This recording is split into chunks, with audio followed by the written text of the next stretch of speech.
Carta de Tiago, capítulo 1, verso 12. Leio na Nova Versão Internacional da Bíblia Sagrada. Feliz é o homem que persevera na provação, porque depois de aprovado, receberá a coroa da vida, que Deus prometeu aos que o amam. Senhor nosso Deus, obrigado por este momento precioso de meditação, de reflexão, de leitura, entendimento e aplicação da Tua Palavra. Te agradeço, Senhor, e peço-te humildemente que me abençoes, bem como a todos que estão comigo aqui, para que possamos aprender a Tua Palavra, sermos ensinados por ela, crescermos a partir dela e sermos curados por esta mesma Palavra. Eu oro agradecido em nome de Jesus. Passe feliz pela prova. Esse é o título para esta pregação. Outra vez lemos sobre a felicidade diante da provação. Então isso é importante. O sofrimento atinge a todos. Rico, pobre, o doutor, o pouco letrado, o empresário, o assalariado, o religioso e o sem religião nenhuma. Então, cabe olhar com cuidado para mais um conselho da Palavra de Deus. Conselho que tem promessa para aquele que for aprovado. Então, em primeiro, quero dizer que sofrer é privilégio de todos. Certo autor da era da igreja chamada patrística, que sucedeu os pais, os apóstolos da igreja, afirmou o seguinte: Deus só teve um filho sem pecado, mas nenhum sem sofrimento. Sim, ele se referia a Jesus, o único Filho de Deus que nunca pecou, e aos demais, incluindo Jesus, todos sem exceção, sofrem ou sofreram. A afirmação inicial de Tiago também pode ser lida assim: Feliz é aquele que nas aflições continua fiel. Ou ainda, bem-aventurado é aquele que suporta com perseverança a provação.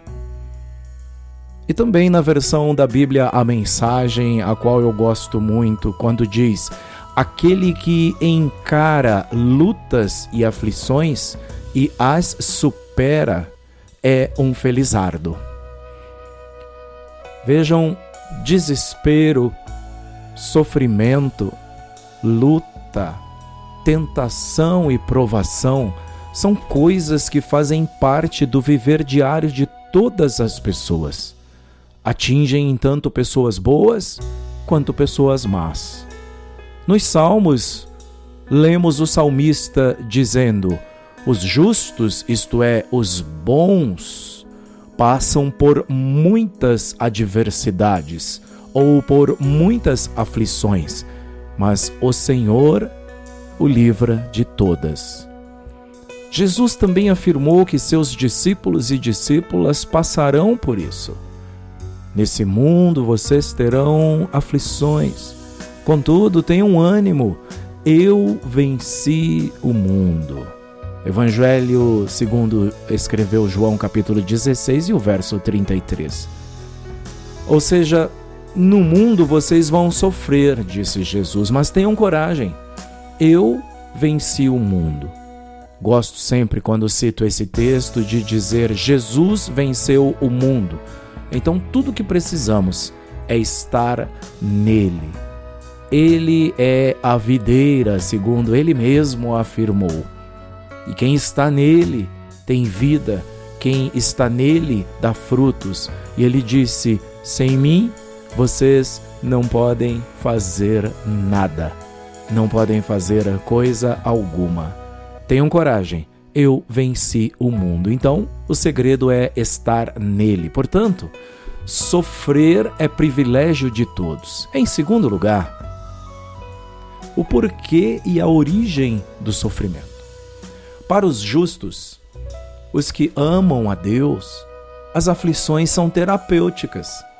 São para curar, para corrigir a sua rota, o seu caminho, para fortalecer a sua fé. É o que aponta o salmista no Salmo 119, verso 67. Antes de ser castigado, eu andava desviado, mas agora obedeço a tua palavra. Por que existem as aflições? Você já se perguntou? A causa primária, o nascedouro, é o pecado número 1, a queda, como conhecemos. A desobediência de Adão por não crer na palavra de Deus, levando à queda, e deixou uma herança pecaminosa para toda a raça humana. E isso deu origem a pessoas ruins que cometem todo tipo de maldade, de atrocidades, violência. Por maldade, por exemplo, Caim, o primeiro filho de Adão e Eva, mata seu irmão Abel, porque teve sua adoração rejeitada por Deus, a oferta de Caim foi rejeitada por Deus. Certamente ela foi uma oferta sem esmero, sem qualidade, e especialmente foi uma oferta com a motivação errada. No entanto, seu irmão Abel, ao trazer a oferta das primeiras crias do seu rebanho, agradou a Deus. Por isso, Deus aceitou a sua oferta, e isso atraiu o ódio e a fúria do irmão Caim, que, enfurecido, o matou. Há também o relato que é visto também como pavorosa consequência da queda, a violência praticada por um homem chamado Lameque, da descendência de Caim. Ele chama suas mulheres certa vez e diz: Ada e Zilá, escutem-me. Mulheres de Lameque, marquem bem o que eu digo. Matei um homem porque me feriu. Matei um moço porque me machucou. Pura violência, atentado contra a vida humana, atentado feito por um homem que vinga-se com as próprias mãos, proclama-se senhor do seu próprio destino, pensando que com isso ele se livraria da maldição que caía sobre a sua linhagem, com origem lá em Caim. Por isso, o mesmo Lameque afirma em Gênesis 4:24, se são mortas 7 pessoas para pagar pela morte de Caim, então, se alguém me matar, serão mortas 77 pessoas da família do assassino. Violência pura e gratuita. Já também podemos encontrar na Escritura o relato de Ló, sobrinho de Abraão, homem justo que se afligia, conforme afirma o apóstolo Pedro, afligia-se com a degeneração da gente de Sodoma e Gomorra, pois, vivendo entre eles, todos os dias aquele homem justo era atormentado por causa das maldades que via e ouvia. Aí está, portanto, o porquê e a origem do sofrimento, um pouco sobre isso. A terceira coisa que precisamos fixar hoje, aprender, é que é preciso suportar o sofrimento. Portanto, suporte o sofrimento. Seja qual for a origem, a forma, a intensidade e o tempo que duram as aflições, o dever do crente é suportá-las com esmero, com coragem e ânimo. Vejam o que diz Paulo ao aconselhar a Timóteo.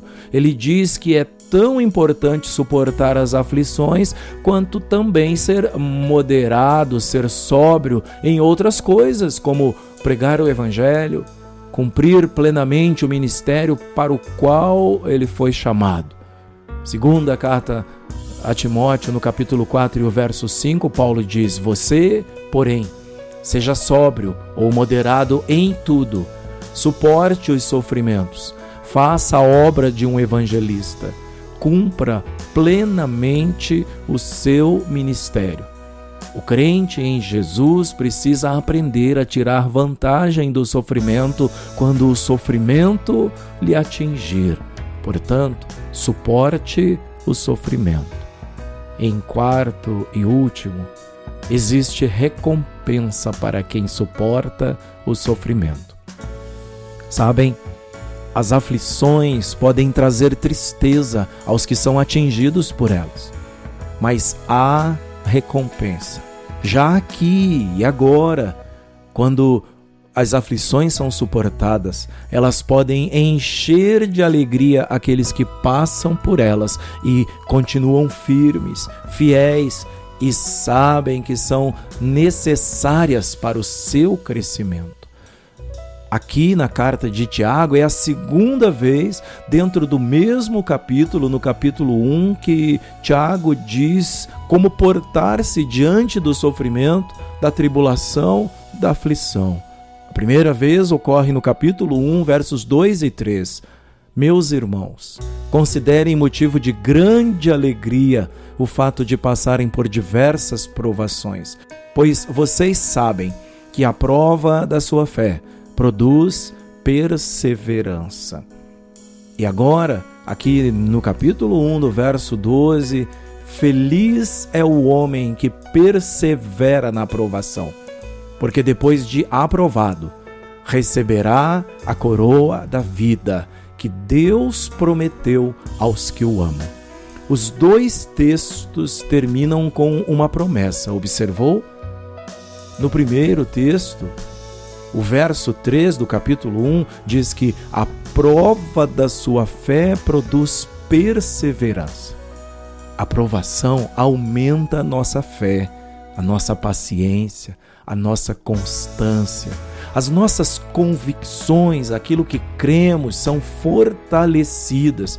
Saímos mais firmes depois da prova. Com isso, o crente suporta melhor a batalha emocional, a batalha moral e a batalha espiritual que tem que enfrentar todos os dias.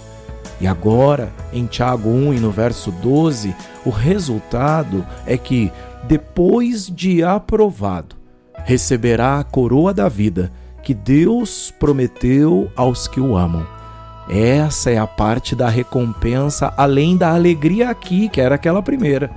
É a recompensa pela qual todos os crentes em Cristo devem esperar. Outra versão, a Nova Tradução na linguagem de hoje, diz que, depois de sair aprovado dessas aflições, receberá como prêmio a vida que Deus promete aos que o amam. Essa é a vida em abundância, a qual se referiu Jesus, a qual ele veio para dar. Jesus diz em João 10:10, eu vim para que tenham vida e a tenham plenamente ou em abundância. Nos tempos do Novo Testamento, uma coroa de folhas de louro era colocada pelos juízes na cabeça do atleta vencedor.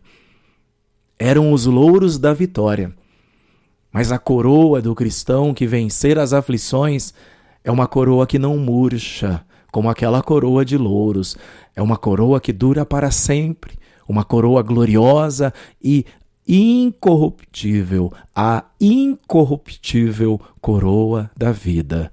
Portanto, existe recompensa para quem suporta o sofrimento.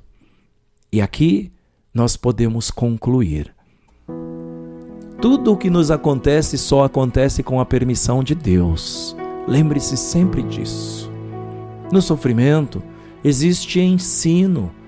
No sofrimento, há oportunidade para crescer, para afirmar a fé e alegrar-se quando o sofrimento passar. Existe grande alegria após passar pelo sofrimento e permanecer, ainda que se chegue lá abatido, opresso, mas há grande alegria após passar pelo sofrimento, sabem? Porque um dia ele acaba. Existem promessas preciosas dadas aos que são provados e aprovados. Alegria aqui e a coroa da vitória no futuro. Mas Deus, que é infinito em graça e misericórdia, certamente tem muito mais do que isso. Por isso, a Escritura diz, todavia, como está escrito, olho nenhum viu, ouvido nenhum ouviu, mente nenhuma imaginou o que Deus preparou para aqueles que o amam. Primeira carta aos Coríntios, capítulo 2, verso 9. Coisas maiores e melhores estão preparadas para aqueles que amam a Deus. Aquilo que você nunca ouviu falar, nunca viu, nem imaginou, é o que Deus tem preparado para o coração daqueles que o amam. Deus tem preparado para aqueles e aquelas que o amam. Que o Senhor te abençoe com esta palavra. Quero orar contigo, encerrando esse momento. Pai Celeste, obrigado por esse tempo. Obrigado por esses minutos preciosos em que podemos ler Tua palavra, explicá-la e aprender com ela. Ajuda-nos, Deus, para que estas palavras encontrem lugar nos nossos corações. E tendo encontrado lugar, ajuda-nos mais ainda para que nós possamos aplicá-las nas nossas vidas. Portanto, eu quero te pedir graça nesta hora. Quero te pedir favor nesta hora, para que o Senhor venha em socorro de todo aquele e aquela que está passando por tribulação, que está passando por provação. Não que o tire, que o arranque do meio da provação, mas que lhe dê mais força, mais coragem, ombros mais fortes para suportar o fardo. Peço-te, Senhor Jesus, que o ajudes a dividir o peso, a dividir a dificuldade, a amenizar. Ó Senhor, com graça e com misericórdia, abençoa este irmão, esta irmã, este amigo, essa amiga que está passando por dificuldades. Que ela e ele aprendam que essas dificuldades são necessárias. Se não fossem, o Senhor não teria permitido. Que ele e ela aprendam a crer na Tua soberania, aprendam a crer na Tua sabedoria. O Senhor sabe tudo. O Senhor vê, o Senhor conhece. Que eles sejam edificados, que eles aprendam e que cresçam, ó Deus, para um dia poderem celebrar já aqui a alegria de suportar a tribulação e o sofrimento e saírem do outro lado com mais fé, mais firmes, mais apegados a Ti. Porque o que descobrimos, Senhor, é que quanto mais Te conhecemos, mais precisamos depender de Ti. Eu quero orar agora, neste tempo, aproveitando-o para Te pedir socorro para aquele que precisa de socorro financeiro, para aquele que precisa de discernimento, de aprender a usar aquilo que ganha, para aquele que precisa, Senhor, de direção, para aquele que precisa que uma porta de emprego seja aberta. Dá-lhe sabedoria, ajuda-o, abre esta porta, Senhor, para que ele possa ganhar o próprio sustento, bem como o dos seus, da sua família. Eu peço-te socorro por aqueles que estão enfermos agora, que o Senhor os visite onde quer que eles estejam, ainda que esta enfermidade se manifeste na forma de uma preocupação. Sim, ela é uma doença, porque lhe tira a paz, porque lhe priva de ser uma pessoa feliz, de ser uma pessoa alegre. Oh Deus, põe esperança no coração desta pessoa, esperança de que essa dor vai passar, esta enfermidade vai passar, de que o Senhor está com ela, ajudando-a a atravessar esse momento. Ajuda esta pessoa, Senhor, em nome de Jesus. Eu te suplico cura, em nome de Jesus. E na autoridade do Teu Espírito e na autoridade de servo da Tua palavra, e no nome de Jesus, eu ordeno a maldade que saia, eu ordeno a doença que ela seja curada, em nome de Jesus, não por mim, nem por qualquer mérito nosso, meu ou dessa pessoa, mas em nome de Jesus. Cura, Senhor, restaura, Senhor, em nome de Jesus. Eu quero orar também por aqueles e aquelas que têm tido dificuldades na área espiritual, que têm tido dificuldades na prática da sua espiritualidade. Firma-lhes os passos. Oh Deus, esclarece a sua mente. Espírito Santo, Tu que és o Espírito da verdade, que esta pessoa abra espaço para que Tu trabalhes, para que Tu abençoes, para que ensines e a edifiques. Fortalece na fé, fortalece na graça e no conhecimento do Senhor. Neste tempo de tantas privações, de tantas provações, de tantas dificuldades, que estas pessoas possam se amparar e se apegar no Senhor e nas suas promessas. Eu oro crendo de que é possível, porque para Ti não há impossíveis, crendo de que a Tua vontade é feita, de que se for da Tua vontade, o Senhor já está entrando com providência agora. Se não, o Senhor está dizendo ainda não, mais um pouco, mas que seja feita conforme a Tua vontade. Eu oro e agradeço em nome de Jesus. Amém.